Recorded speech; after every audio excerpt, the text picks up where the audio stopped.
สบายดีสวัสดีพ่อแม่พี่น้องมื้อนี้สิพามาพ่อแม่พี่น้องมากินจุนำกันเนาะจุรอบเดึกเลิกงานมาเมื่อยๆเลยมากินจุซื้อเนื้องัวมาจุเนาะรอบเดึกแจ่วขมๆนี่ผักหลายๆมาพ่อแม่พี่น้องมากินนำกันเลย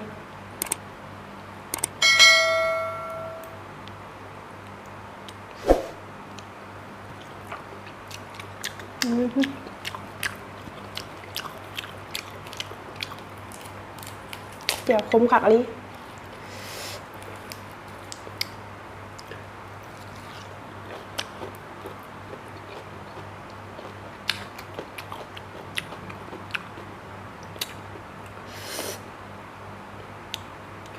จุเนื้องัว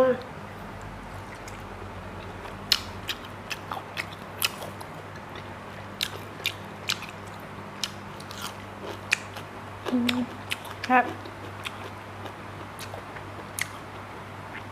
เนื้อจุต้องเอาส่วนคาเด้อพ่อแม่พี่น้องส่วนคามันสิแซ่บมันเนื้อมันสิแน่น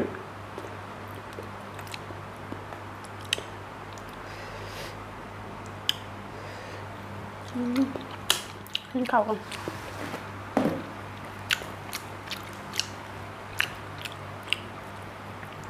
กินกับข้าวเหนียว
แจ่วทั้งคมทั้งแซ่บ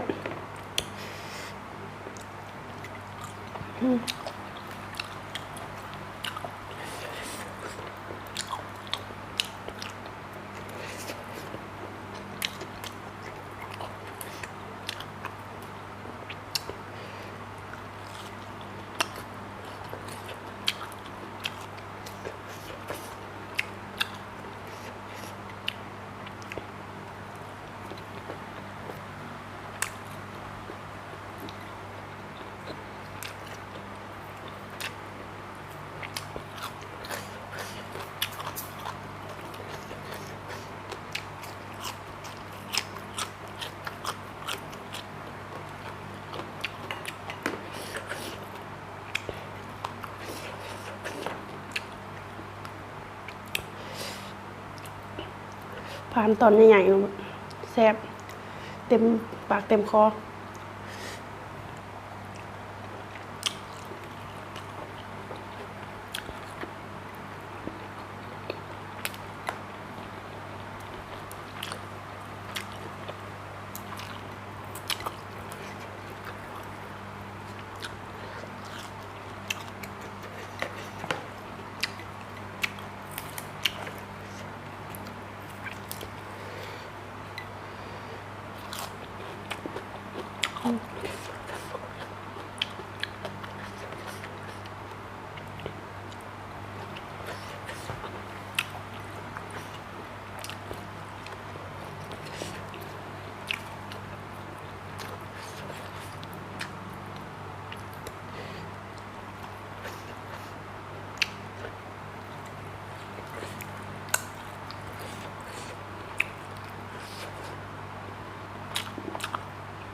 เผ็ดเผ็ดคักเผ็ดเนี่ย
เผ็ดแห้งอะไรเผ็ดคักเผ็ดเนี่ย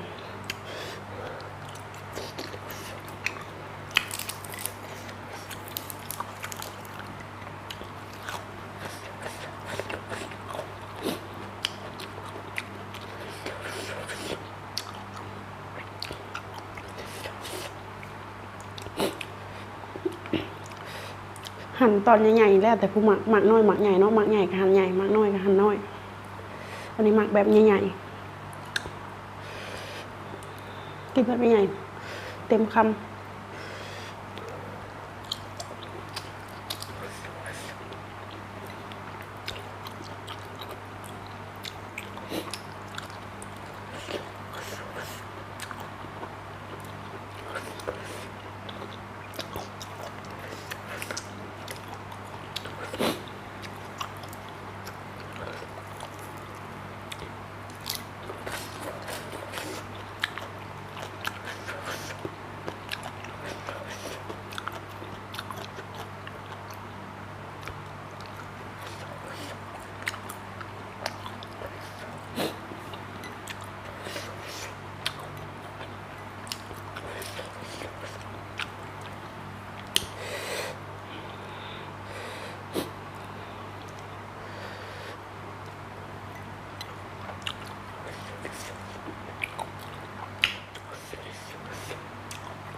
พักเบิดล่ะ